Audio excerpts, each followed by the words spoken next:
Le mont Saint-Odile.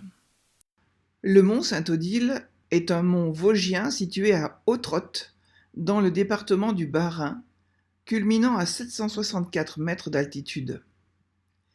Il est surmonté par l'abbaye de Hohenburg, couvent qui surplombe la plaine d'Alsace, fondée par sainte Odile, patronne de l'Alsace, fille du duc d'Étichon-Adalric.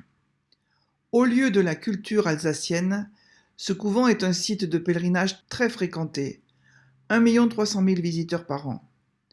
Par temps clair, la vue s'étend jusqu'à la forêt noire. Il s'y trouve aussi les vestiges d'une muraille ancienne appelée le mur païen. Saumont doit son nom à sa célèbre abbesse sainte Odile. Sainte Odile, c'est la Vierge d'Alsace. Odile de Hohenburg, aujourd'hui le mont Saint-Odile, voit le jour en 660 à Ehenheim, l'actuel Obernai, dans le château de son père, le duc d'Alsace Étichon-Adalric, 635-690. Sa mère, Bereswinde, 635-700, pieuse et charitable, est la nièce de Saint Léger, évêque d'Autun, 615-679. Mais à la naissance de l'enfant, le duc constate qu'il ne s'agit pas du garçon, pouvant assurer sa dynastie, mais d'une fille, et de surcroît aveugle. Furieux, Adalric ordonne qu'elle soit tuée, et ainsi il n'en entendra plus jamais parler. Mais sa mère la confie d'abord à une nourrice, pour l'élever secrètement à Chervillers, puis, craignant des indiscrétions, l'envoie au couvent de Palma, aujourd'hui l'abbaye Sainte-Odile de Baume-les-Dames, dont l'abbesse était l'une de ses tantes. Odile, fille de la lumière. Saint Érard, évêque de Ratisbonne, eut une vision céleste, lui ordonnant d'aller au monastère de Palma et d'y baptiser une jeune fille de 13 ans, aveugle de naissance. Saint Érard, accompagné de saint Idulphe, fondateur de l'abbaye de Moyenmoutier, se rendit donc à Palma, où, dès que la jeune fille fut ointe du Saint-Crème, elle put voir et reçut le nom d'Odile. La racine Odo, de ce prénom d'origine germanique, signifie richesse. Guérie de sa cécité, Odile put, comme le voulait la règle de saint Benoît, se consacrer entièrement aux prières, à l'étude et aux œuvres de charité. Cependant, Hugues, un des fils qu'Adalric eut après la naissance malheureuse de sa fille, informé de l'existence de cette sœur, décida de la faire revenir, mais sans en informer son père. À l'arrivée de sa fille, Adalric, furieux de la désobéissance de son fils, le frappa si violemment qu'il en mourut. Puis, pris de remords, il autorisa sa fille à rester au château de Hohenburg, où elle put consacrer son temps aux prières et aux œuvres de charité envers les pauvres et les malades. Odile, abbesse du Hohenburg. Comme le voulait l'époque, le duc Adalric désirait pour sa fille un mariage prestigieux, utile à sa famille.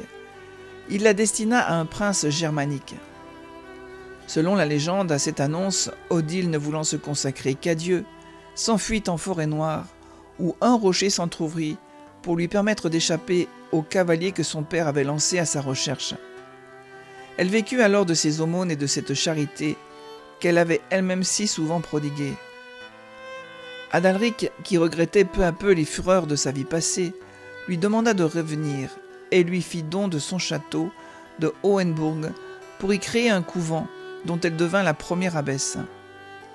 Bientôt, sa sœur Roswinde, ainsi que d'autres jeunes filles de la noblesse locale, vinrent la rejoindre, y pratiquant l'étude des saintes écritures, les prières et les soins apportés aux malades et aux pèlerins. Le monastère étant devenu trop petit, sainte Odile crée dans la vallée l'abbaye et l'hospice de Niedermünster, évitant ainsi aux malades épuisés de fatigue de monter au sommet de la montagne. Odile, âme d'oraison. Sainte Odile était fort instruite, surtout dans la connaissance de l'écriture. On voit par ses discours que nous avons encore combien sa piété était éclairée. Son testament contient des règlements remplis de sagesse. Sainte Odile se consacrait entièrement à son sacerdoce et le bruit de ses miracles attirait de plus en plus les malheureux de la région. Ainsi elle guérit un lépreux en le prenant dans ses bras. Elle fit jaillir d'un rocher une eau miraculeuse pour étancher la soif d'un aveugle qui guérit aussi de sa cécité. Saint Jean-Baptiste lui apparut pour lui indiquer où il voulait que soit construite la chapelle qu'elle lui destinait. Odile, princesse d'Alsace. Adalric, après avoir remis le duché à son fils Adalbert, se retira avec sa femme dans le couvent de Hohenbourg créé par sa fille. À la mort de son père, sainte Odile le vit, dans une vision, souffrir dans les flammes du purgatoire. Pour expier la dureté de sa vie terrestre, sainte Odile obtint par ses larmes et ses prières l'entrée de son père au paradis. Odile, patronne de l'Alsace. Le 13 décembre 720, se sentant mourir, sainte Odile envoya ses sœurs en religion prier pour elle dans l'église. Et lorsqu'elles revinrent, sainte Odile semblait morte. Leurs prières la ramenèrent à la vie. Elle put leur dire qu'elle était en compagnie de sainte Lucie. Un ciboire apparut miraculeusement, lui permettant ainsi de communier et de mourir, munie de ses saints viatiques. Pendant les 8 jours qui précédèrent son enterrement, toute la colline fut entourée du parfum délicieux de sa sainteté, y attirant ainsi de nombreux pèlerins. Le pape Léon IX, 1002-1054, la canonisera en 1049, et le pape Pie XII la nommera en 1946 sainte patronne de l'Alsace. Ses reliques se trouvent toujours au mont Sainte-Odile, dans un tombeau du XVIIIe siècle. Charles IV, 1316-1378, roi de Bohême, visitant le couvent en 1354, fit ouvrir son sarcophage et prit l'avant-bras de la sainte pour déposer cette relique dans la cathédrale Saint-Guy de Prague. Odile fondatrice.